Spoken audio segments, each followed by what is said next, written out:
The fog before you offers a choice: pass through or flee. Beyond lie the moral dilemmas of modern warfare, moments that show the thin line between duty and conscience.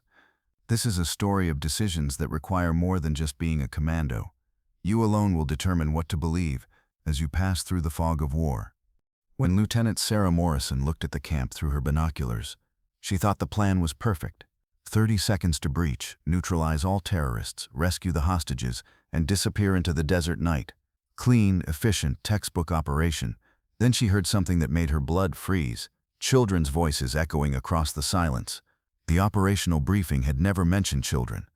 Lieutenant Sarah Morrison sat in the briefing room at the military base in southern Morocco, studying satellite images of their target. The compound lay in the foothills of the Atlas Mountains, where civilization met endless Sahara sands. Colonel Richards entered with military precision, his boots clicking against concrete as he approached the digital display. "Echo team, listen carefully." His voice carried decades of authority. "Target coordinates 31 to W1, a 47-foot N8 night. El-Fasad terrorist organization has established an operational base here. Intelligence indicates 15 to 20 heavily armed militants, substantial weapons caches, and 3 European hostages held in the main structure." Sarah studied her team as they absorbed the details. Martinez, the sniper; Jackson, the demolitions expert; Turner, their communications specialist; Davis, the medic; and herself as team leader responsible for bringing everyone home alive. The holographic display revealed a detailed model of their target. Main building in the center, guard towers at strategic corners, ammunition depot in the northern section. Primary objective: extract all hostages with 0 casualties. Secondary objective: capture camp commander Rashid al-Mansouri alive. Tertiary objective: render the facility inoperative. When Sarah asked about civilian presence, Colonel Richards was definitive. Negative civilian presence confirmed. Only terrorists and hostages. The armory buzzed with pre-mission activity as Echo Team prepared their equipment. The familiar scent of gun oil mixed with tension that always preceded high-stakes operations. Sarah methodically cleaned her rifle while Martinez approached with reconnaissance photographs, his weathered face showing concern. "LT, something doesn't add up about this compound. Too disciplined, too clean for typical terrorist operations," Martinez said, spreading images across the table. The organization was almost military-grade: precise guard rotations, systematic equipment storage, unusual orderliness that seemed inconsistent with irregular fighters. Jackson looked up from his explosive preparations with obvious concern. 20 kilograms of C4 seems excessive for one compound. That's enough to level a city block. The amount of destructive material did seem disproportionate to their objectives, raising questions about the true nature of their mission. But Sarah accepted command's explanation that complete destruction would serve as a deterrent to other terrorist organizations, even though doubts gnawed at her professional instincts. The helicopter's rotors sliced through frigid desert air as Echo Team approached their insertion point. Below them, the Sahara stretched endlessly, an ocean of sand painted silver by moonlight. Temperature differentials were dramatic. Scorching heat during daylight gave way to near-freezing conditions after sunset. Sarah felt familiar pre-mission calm as they prepared for insertion. The harsh desert had always appealed to her, honest and unforgiving, where survival depended on skill rather than politics. Turner conducted final communications checks while the team prepared for 20 kilometers of careful movement across hostile terrain. The insertion proceeded without complications. 5 shadows melting into the landscape as the helicopter disappeared. Hours of movement followed, each step calculated to avoid detection while maintaining progress toward their destination. The desert was eerily quiet, broken only by soft sand beneath their boots and occasional wind across the dunes. Dawn revealed the compound exactly matching intelligence briefings. Sarah raised binoculars while Martinez established his sniper position, providing detailed reconnaissance of the facility. For 24 hours, they maintained continuous surveillance, building a comprehensive picture that gradually challenged every assumption about their target. Morning brought organized guard changes at precisely 7 o'clock, military precision rather than casual behavior of undisciplined fighters. Smoke rose from the main building at 8, indicating regular meal preparation. Vehicle movement at 10 involved civilian supplies rather than weapons. Most surprising, the occupants gathered for noon prayer in organized formation that appeared genuinely religious rather than ideologically extremist. Martinez lowered his scope with obvious concern. These behavioral patterns don't match terrorist profiles. Too much routine, insufficient paranoia. Real terrorist cells maintain constant vigilance. Turner spent the day monitoring communications, detecting unencrypted civilian conversation about family matters and daily logistics rather than operational security protocols. The disconnect between intelligence briefings and ground truth was becoming impossible to ignore. Night fell as Echo Team prepared their assault. Every piece of equipment checked, every contingency planned. Sarah briefed the final approach. 30-second breach, explosive entry, suppressive fire, hostage extraction. Each team member confirmed readiness through silent signals, their experience having forged absolute trust. As Sarah approached the main building, she detected sounds from within, initially assuming adult voices in normal conversation. Training had taught her to analyze audio intelligence carefully before making tactical decisions. She paused, focusing complete attention on voices filtering through the walls.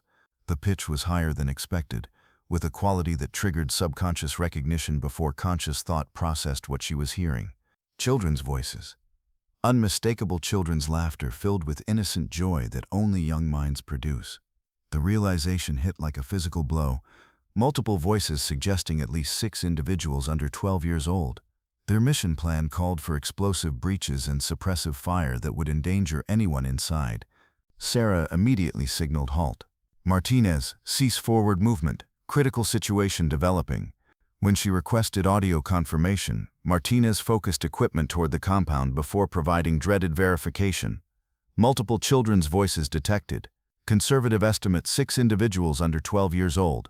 Sarah contacted headquarters hoping for clarification that might resolve the intelligence discrepancy. Base station, this is Echo Leader. Children's voices confirmed within primary building. Request immediate clarification regarding civilian presence and modified engagement rules. Colonel Richards responded with unmistakable authority and irritation. Intelligence assessment stands as briefed. No civilian presence confirmed. Execute mission as planned without deviation. When Sarah insisted on audio confirmation of children requiring parameter modification, his tone brooked no argument. You have direct orders. Execute exactly as briefed. This is not a request. Sarah faced the most difficult decision of her career. Choice between following orders and protecting innocent lives, between military discipline and moral responsibility. She called immediate team conference, knowing her choice would affect everyone's future. 3 options. Execute mission accepting children will die. Refuse orders and face court-martial. Modify parameters to protect civilians while achieving objectives. Jackson's expertise made him acutely aware of consequences. 20 kilograms of C4 will destroy the entire structure with everyone inside. Davis's medical oath made his position clear. I cannot participate in deliberately harming innocent children. Sarah felt complete weight of command as she made the defining decision. I will not authorize actions resulting in children's deaths. We find alternatives. Sarah conducted personal reconnaissance to understand their target's true nature. Moving with extreme caution, she approached the main building alone while her team provided overwatch. Through a partially opened window, she observed what intelligence had labeled a terrorist command center. The scene contradicted every briefing. Normal family gathering rather than military installation. Children played games while women prepared food. Men sat drinking tea, discussing daily concerns rather than operational planning. The atmosphere was domestic, peaceful, entirely civilian. Other buildings revealed similar scenes. Children doing homework, elderly residents sharing stories, mothers caring for infants. The armed guards were community members with hunting rifles for wildlife protection. Their military organization was natural efficiency of families surviving harsh conditions. Sarah returned with complete reassessment. Intelligence was wrong. This is a civilian village with families. No terrorist presence detected. Martinez expressed relief and anger. Real terrorists don't maintain family communities. Jackson's fury was barely controlled. We almost massacred innocent families based on false intelligence. The terrible possibility emerged that command might know the truth but intended destruction anyway. Sarah made the career-defining decision. We are not attacking this village. These are innocent families posing no threat. I don't care about consequences. "We will not murder civilians." Martinez expressed immediate relief. "I couldn't live with killing those children." Jackson secured all explosives. Turner cut communications. Davis expressed gratitude for their moral choice. Echo Team conducted tactical withdrawal. Sarah taking final look at the peaceful scene. Children playing, families preparing dinner, community unaware of how close they came to annihilation. 2 kilometers away, she re-established contact with headquarters, knowing the next minutes would determine her career's survival. Base station. Echo leader reporting mission completion. Target area abandoned upon arrival. No terrorist presence detected. Area secure. The lie came easier than expected. 30 innocent people would live because she chose conscience over orders. Colonel Richards suspected deception, but accepted the report, perhaps relieved to avoid political complications. 24 hours later, Echo Team returned to base where Sarah faced immediate summons to command office. Colonel Richards reviewed satellite footage showing her deception was undeniable. When confronted with evidence of active civilian presence, Sarah maintained her fabrication despite knowing surveillance contradicted every word. "You deliberately disobeyed direct orders to protect a village providing material support to terrorists," Richards accused. He revealed broader strategic context. The village occupied territory adjacent to oil infrastructure and provided logistical support to terrorist operations, even if coerced. Eliminating this village removes supply lines and demonstrates consequences for collaboration. Sarah maintained her position despite understanding strategic implications. Coerced cooperation doesn't justify killing children. These families are victims of intimidation, not willing collaborators. When Richards offered ultimatum, complete original mission or face court-martial, Sarah requested time to develop alternatives that might protect innocent lives while satisfying command requirements. Sarah spent the night researching, discovering the village did support terrorists, but through systematic intimidation and threats against children. This suggested a third option: eliminating coercive relationship rather than destroying the village or protecting terrorist operations. She developed a plan requiring her team's technical expertise, convince El-Fasad that the village was compromised by government forces, forcing permanent abandonment of the area. Turner would penetrate terrorist communications to plant false intelligence, while anonymous warnings would ensure civilian evacuation. The plan succeeded brilliantly. Turner breached El-Fasad encryption, injecting false communications about government discovery requiring immediate evacuation. Simultaneously, village leadership received anonymous warnings about impending military operations. Within 12 hours, both terrorists and villagers evacuated to safe locations, severing the coercive relationship without violence. Sarah reported objective achievement through alternative methodology. Terrorist presence eliminated through psychological operations. Village cooperation with hostile forces permanently terminated. Colonel Richards accepted the success, perhaps recognizing that objectives were achieved without political complications civilian casualties would have created. Echo Team received commendations for innovative tactics, though the irony wasn't lost given how close they came to war crimes. Each member was influenced by the experience. Martinez incorporated ethical assessment into future evaluations. Jackson remembered the children when handling explosives. Turner used skills protectively. Davis maintained his medical oath under pressure. 3 months later, Sarah received email from Ahmed, the village chief, thanking her for choosing humanity over orders. The village had relocated to government-protected areas where El-Fasad couldn't threaten them. Children were safe, attending school, representing the future Sarah chose to protect. Sarah's promotion to major came with assignment as strategic ethics advisor, rewriting rules of engagement to address moral dilemmas field commanders face.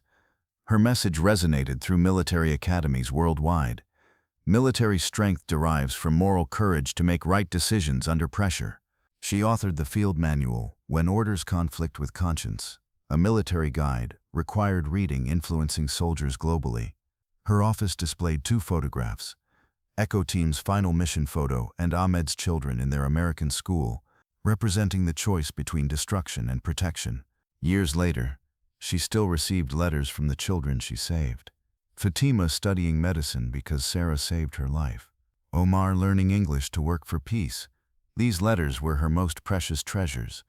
Validation that moral choices produce lasting positive outcomes. Sarah Morrison's story isn't just about one soldier. It's about moral courage in modern warfare. The Sahara operation saved 30 innocents, but the real achievement was saving 5 soldiers' consciences. Sometimes the greatest battles are fought not against enemies, but against wrong orders. Some victories are measured not by enemies defeated, but by innocents protected. Sarah Morrison learned this in the Sahara sands,